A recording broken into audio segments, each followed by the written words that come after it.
নবী আলাইহিস সালাতু ওয়াস সালাম ফরমান কিয়ামতের ময়দানে সমস্ত মানুষ উলঙ্গ অবস্থায় উঠবে। আম্মা জান বলছে ইয়া নবী আল্লাহ ইয়া রাসূলুল্লাহ আমরাও কি উলঙ্গ অবস্থায় কিয়ামতের ময়দানে উঠবো? হ্যাঁ তোমরা উলঙ্গ অবস্থায় উঠবা। আম্মা জান বলে ইয়া নবী আল্লাহ আমাদেরকে লজ্জা লাগবে না? লক্ষ লক্ষ কোটি কোটি মানুষের সামনে উলঙ্গ অবস্থায় উঠবো, আমাদেরকে লজ্জা লাগবে না? শরম লাগবে না? আল্লাহ নবী বললেন আয়েশা রে কিয়ামতের ময়দানে সমস্ত মানুষ চক্ষু উপরের দিকে উঠিয়া যাইবে, কোন মানুষ চক্ষু নিচের দিকে নামাইতে পারবে না। ইয়া আইয়ুহান নাসু তাকু রাব্বাকুম ইন্না যালজালাতাস সাআতি শাইউন আযীম ইয়ামা তারাউনাহা তাযহালু কুল্লু মুরদিয়াতিন আম্মা আরদাত ওয়া তাদাউ কুল্লু যাতি হামলিন হামলাহা ওয়া তারান নাসা সুকারা ওয়া মা হুম বিসুকারা ওয়ালাকিন্না আযাবাল্লাহি শাদীদ। যখন কিয়ামতের ময়দানে জালজালা পয়দা হয়ে যাবে, কম্পন সৃষ্টি হয়ে যাবে, যখন কিয়ামত আরম্ভ হয়ে যাবে, দুগ্ধপায়ী মা তার বাচ্চাকে দুধ পান করানো ভুলিয়া যাবে, বাচ্চার কথা মনে থাকবে না। গর্ভবতী মহিলা তাদের বাচ্চা খালাস করিয়া ভালাইবে, আল্লাহ তুমি মাফ করিয়া দাও। মানুষগুলি মাতালের মতো ঘুরতে থাকবে, ছুটতে থাকবে, আল্লাহ তুমি মাফ করিয়া দাও। আল্লাহ পাক বলেন এরা কোনো মদ পান করে নেশাগ্রস্ত না, কিন্তু আল্লাহ পাকের আযাব এত মারাত্মক, এত কঠিন। আল্লাহ পাকের আযাব দেখিয়া মানুষের হুঁশ থাকবে না, মাতালের মতো ঘুরতে থাকবে, আল্লাহ তুমি মাফ করিয়া দাও। আল্লাহ পাক কিয়ামত সম্পর্কে বয়ান করেন ওয়াইজাল উহুশ হুশিরাত, যখন সমস্ত বন্য জানোয়ারগুলি মানুষের সাথে একত্রিত হইয়া যাবে, যখন সিংহার মধ্যে ফুঁক দিবে, জঙ্গলের থেকে হিংস্র প্রাণীগুলি মানুষের ভিড়ের মধ্যে চলিয়ে আসবে, কিন্তু মানুষ বুঝতে পারবে না যে আমার পাশে বাঘ। বাঘের খবর, বাঘের খবর থাকবে না, আমার পাশে মানুষ। সিংহের খবর নয় আমার সামনে মানুষ, আর মানুষের খবর নয় আমি সিংহের উপরে পড়িয়া আছি। সাপ বেহুশ হইয়া যাবে, মানুষের খবর রাখবে না, আবার মানুষ সাপকে পাড়া দেবে, হুশ থাকবে না। ওয়াইদাল উহুশ হুশিরাত, মামারে কি বলবো, আল্লাহ তুমি মাফ করিয়া দাও। এই কিয়ামতের ময়দানে এত মারাত্মক, এত কঠিন, আমার মাওলা ছাড়া তো কেহ জানে না।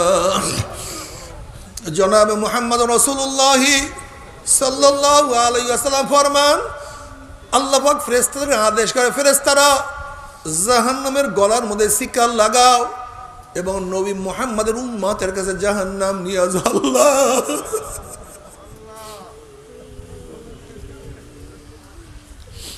এক একটা জাহান্নামের গলার মধ্যে ৭০,০০০ শিকল লাগানো হবে, এক একটা শিকলের মধ্যে ৭০,০০০ ফেরেশতারা থাকবে। ওই ফেরেশতারা জাহান্নাম নিয়ে যখন রওনা করবে, গুনাহগারদের দিকে জাহান্নামে একটা লাফ মারবে, গুরিম গুরিম আওয়াজ মারবে, আওয়াজের সুরে কিয়ামতের মধ্যে থর থর থর থর করে কাঁপতে থাকবে। এই অবস্থা দেখিয়া নবী আলাইহিস সালাম সিজদায় পড়বে, মাওলা তোমার ইজ্জত ও জালালের কসম খাইয়া বলতে আছি, আজকে জাহান্নাম তোমার একটা উম্মতকেও খাইয়া ফেলায়, আমি কিন্তু তোমার হাবিব জান্নাতের মধ্যে ঢুকবো না। সমস্ত নবীরা বলবেন নাফসি নাফসি, তোমার আমার নবী বলবে রব্বি হাবলি উম্মতি, রব্বি হাবলি উম্মতি। সেই নবীর সুন্নাত তোমার কাছে ভালো লাগে না রে কপাল পোড়া, তোমার সে বরণে মুখের আমার কেউ হইতে পারে না। নবী আলাইহিস সালাতু ওয়াস সালাম দোয়া কবুল করে আল্লাহ পাক বলবেন যাও জিবরাইল আমার হাবিবের কাছে এই পানিটুকু নিয়ে যাও। নবী আলাইহিস সালাতু ওয়াস সালাম যখন এই পানি জাহান্নামকে ছিটা মারবে, জাহান্নাম ক্যাত ক্যাত ক্যাত ক্যাত করে পিছনে সরিয়া যাবে।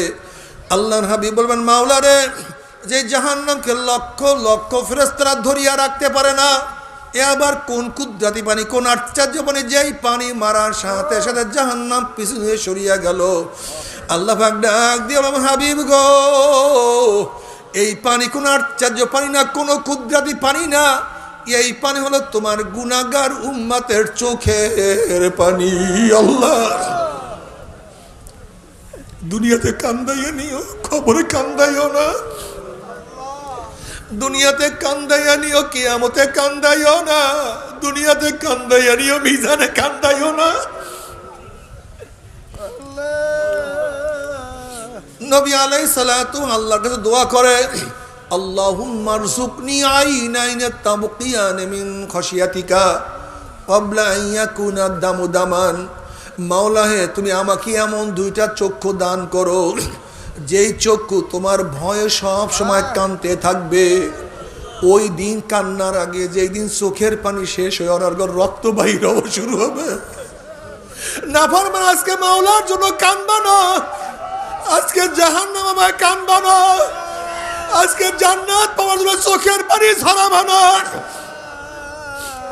কিয়ামতের মাঠে নাফরমান কাঁদতে কাঁদতে চোখের পানি শেষ হইয়া যাবে, এরপরে রক্ত বাইর হওয়া শুরু হবে। পানি এবং রক্ত পড়তে পড়তে গালের গোশত চামড়াগুলি পচিয়া পচিয়া পড়িয়া যাবে। আল্লাহ মাফ করিয়া দাও। টনকে টন টনকে টন পানি রক্ত ঝরবে, আর কাজ হবে না, আর লাভ হবে না। আল্লাহ আল্লাহ, তুমি আমাদের পানিকে কবুল করিয়া নাও, চোখের পানিকে কবুল করিয়া নাও।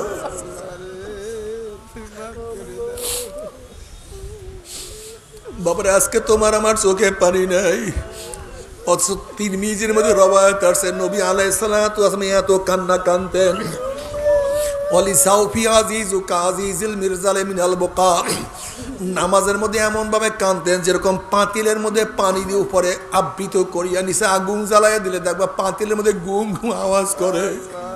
নবী নামাজের মধ্যে এমন ভাবে কাঁদতেন, তার কলব থেকে কান্নার গুম গুম আওয়াজ বের হইতো। আমাদের কি যে হইল, আমাদের কি যে হইল, আমাদের কবরের খবর নাই কি, আমাদের চিন্তা নাই, শুধু দুনিয়া, শুধু দুনিয়া। ঘুম থেকে ওঠার পরে দুনিয়া, দুনিয়া এই অবস্থায় ঘুমায়া যায়, আবার ঘুম থেকে ওঠার পরে দুনিয়া, দুনিয়া।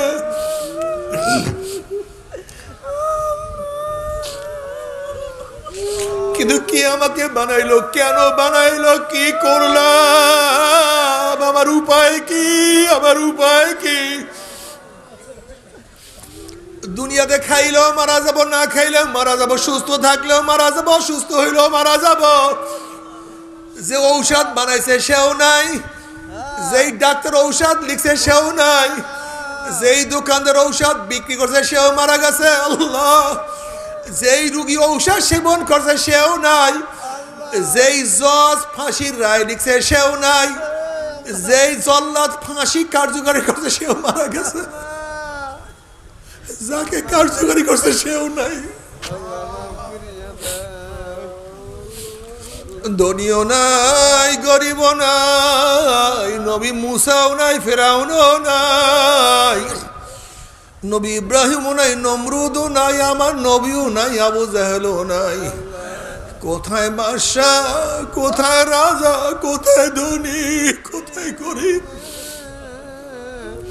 ও আমার ছাত্র বাবারা, মাওলাকে না নিয়া কেউ মাওলার কবরে যাইও না।